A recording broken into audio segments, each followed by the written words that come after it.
l'enregistrement. Et yo la team, aujourd'hui je vais vous faire le top sniper qui one shot sur Warzone. Alors quand je dis qui one shot, c'est à toute distance, hein. Je dis pas qui one shot jusqu'à genre 50 mètres, 15 mètres ou des conneries comme ça.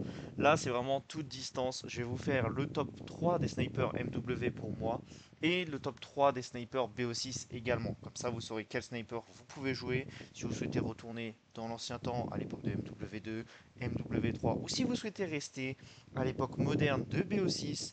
Je vais vous montrer tout de suite 3 snipers de MW, que ce soit MW2 et MW3 confondus, ainsi que 3 snipers de BO6. Let's go. Alors en première position, on a le Victus XMR dans les snipers de MW. Je vais vous expliquer pourquoi je l'ai mis en première position. Il a une très bonne maniabilité. Il a été buff la saison dernière pour le fait de sa vitesse des balles et aussi le fait qu'il one-shot toute distance confondue. Ce qui fait que c'est un sniper assez bon à toutes les distances. Si vous voulez vous amuser à kickscope, à faire des trickshots ou autre, c'est parfait. Je vais vous afficher la classe ici. Voilà. Donc silencieux VT7 pour augmenter la vitesse des balles, canon Mac pour augmenter la vitesse des balles. Alors la poignée Q900, je tiens de préciser, c'est pour la cadence de tir améliorée en sprint et la visée accélérée. Si vous voulez avoir une meilleure précision et avoir moins de tressaillement quand un ennemi vous tire dessus, mettez la poignée Bruen G305 qui augmente la précision mais diminue pas mal la mobilité. Si vous voulez, vous pouvez mettre la Steep 40 pour avoir un meilleur contrôle du recul et de la coup ainsi qu'une bonne stabilité de visée, mais ça vous impactera sur l'oscillation du viseur. Donc moi j'ai mis la Bruen Q3, Q900 justement pour ça. Ensuite nous avons la Cross XRK Rise, bon, qui elle va servir à la vitesse accélérée, la vitesse de sprint et le déplacement en position accroupie, ce qui peut très bien vous être utile si vous gérez des fights contre un mec qui est un peu plus loin. Ensuite, le laser Kimura pour la stabilité de visée, la visée accélérée et la cadence de tir améliorée en sprint. Ça, c'est à prendre en compte si vous êtes en déplacement, que vous fightez au sniper. Prenez bien cela en compte. Ensuite, en deuxième position dans les snipers, les gens, j'ai mis le KTMR. Alors, ce sniper qui est un sniper oublié littéralement. Je vois très peu de gens le rejouer, que ce soit en résurgence ou en BR basique, même en décontracté, je ne vois plus personne y toucher. En décontracté, il y a plus de bots que de vrais joueurs. Mais il one-shot toujours à toutes les distances, et c'est ce qui fait que ce sniper, je le kiffe. Il a une bonne vitesse de visée si vous voulez vous amuser à tenter des trickshots. Je vous affiche la classe, juste là. Alors, le KTMR. Silencieux VT7 pour la vitesse des balles et la portée, comme d'habitude. Canon Zang pour la portée des dégâts et la vitesse des balles. Alors vous avez un impact sur la transition du sprint au tir et l'oscillation du viseur. C'est pas trop conséquent comparé aux autres, parce que si vous mettez les autres canons, en fait ça ne one-shotera pas, parce que ça vous impactera la portée des dégâts ainsi que la vitesse des balles. Et là, ça vous impactera plus la transition du sprint au tir, les déplacements, la vitesse, et ainsi de suite. Donc, si vous mettez celui-ci, ça ne one-shotera pas à toute distance, ça vous impactera plus qu'autre chose. J'ai mis le coussinet de recul de précision, justement pour l'oscillation et la stabilité de visée en tirant.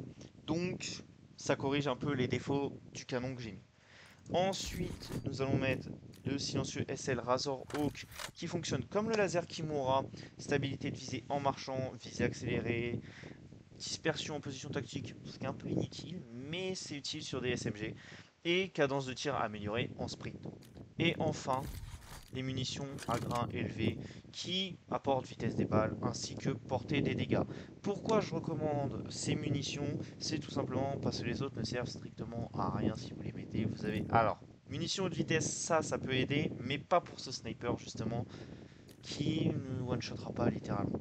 Munitions incendiaires, ça ne sert strictement à rien, ça impacte la portée des dégâts. Munitions déchirantes, ça ne sert strictement à rien. Munitions mono, ça sert à rien, à part si vous voulez jouer des mecs qui sont en véhicule. Munitions Spitzer, ça a moins, comme vous voulez, comme vous voyez plutôt. Ça a moins de vitesse de balle et de portée des dégâts, et en plus vous avez plus la pénétration des balles, ce qui ne sert à rien. Munitions à faible grain, bon c'est pour le contrôle du recul et de la coup, ça sert un peu à rien. Et munitions explosives, ça vous fera des hitmarks. Même si vous tirez dans la tête, ça fera des hitmarks. Donc ça ne sert encore à rien. Maintenant, on passe au troisième sniper. Donc je le mets en top 3, non pas parce qu'il est mauvais, mais parce qu'il n'a qu'une seule balle. Je veux parler du Morse, les gens. Le Morse qui est également un sniper oublié, que quasiment plus personne joue depuis l'arrivée du HDR, qui lui one-shot également toute distance. Le Morse n'a qu'une seule balle, mais les balles vont extrêmement vite. Comme vous voyez, vous avez vraiment un avantage au niveau de là pour la vitesse des balles. Le défaut, c'est, je trouve, son viseur. Alors, vous pouvez le changer si vous le voulez, mais ça ne sert un peu à rien. Pour moi, en tout cas. Donc, voici la classe, il one-shot toute distance. Je vous donne le canon lourd pour la vitesse des balles, l'oscillation du viseur et la stabilité de visée en marchant. Donc, on passe à la poignée arrière qui, elle, est pour la résistance au tressaillement et l'oscillation du viseur également. Vous pouvez mettre une autre poignée pour la vitesse de visée, la vitesse de tressaillement, c'est comme vous le souhaitez. Alors, j'ai mis cette poignée, la première, justement, parce que j'ai beaucoup de tressaillement avec le morse de mon côté, que je n'arrive pas à gérer. Mais c'est vous qui choisissez. Ensuite, en culasse, j'ai mis le verrou rapide justement pour la vitesse de rechambrement, donc pour tirer plus vite. Comme il n'a qu'une seule balle, c'est impactant pour les fights à longue distance au sniper ou à courte distance et courte distance. Le laser et c'est le Razorrock, toujours stabilité de visée, visée accélérée, cadence de tir améliorée en sprint, toujours la même chose. Et les munitions slug anti-matériel hyper véloces. Alors, mettez jamais les slugs explosives, ça vous fera, comme je disais, des hit markers et ça impacte la vitesse des balles. Voilà, je vous avais expliqué ça et vous n'avez même plus la pénétration des balles. Même si vous avez une augmentation des portées des dégâts, vitesse des balles, pénétration des balles, ça l'impacte aussi. Voilà le top 3 des snipers de MW. Maintenant, on va passer au sniper de BO6. Alors, première position, ça sera toujours pour moi le HDR qui one-shot toute distance après un nerf qui n'a pas l'air si impactant que ça, puisque j'arrive à mettre des belles balles avec. Et one shot toujours à toutes les distances, ce qui est parfait. Alors, je vous mets la classe ici. Voilà. Silencieux mono pour la vitesse des balles et la portée des dégâts, ça on connaît. Malgré le fait que ça impacte la vitesse de visée, c'est pas tellement conséquent. Canon renforcé, encore une fois, pour la portée des dégâts et la vitesse des balles. Garde-main de précision pour l'oscillation du viseur et la stabilité du contrôle horizontal. Donc, meilleur contrôle du recul horizontal, tout simplement. Cross de combat, alors cette fois c'est pour la résistance au tressaillement, la vitesse de visée, la vitesse de transition du sprint au tir et la vitesse de déplacement en visant. Alors j'ai préféré mettre ça directement plutôt que de mettre une poignée arrière, puis un laser. C'est beaucoup plus utile je trouve. Et enfin les munitions de pression que tout le monde connaît pour la vitesse des balles. Voici la classe HDR qui vous permet de one-shot à toute distance, même si one-shot toute distance avec zéro accessoire comme je l'ai vu dans plusieurs vidéos que j'ai faites. Ensuite, deuxième position, un sniper est revenu et il s'agit du LR les gens. Et non, vous rêvez pas, j'ai bien dit le LR. Alors pourquoi je dis qu'il one-shot à nouveau toute distance alors qu'il avait eu un gros nerf? Eh bien dites-vous, c'est juste un canon. Un canon qui est à changer pour le faire one-shot à nouveau à toute distance. Donc ce sera pas le canon long rainuré, pardon. Ce sera pas le canon renforcé, ce sera pas le canon court, ce sera le canon long qui vous permettra de one-shot à toutes les distances. Je ne rigole pas, vous pouvez le voir.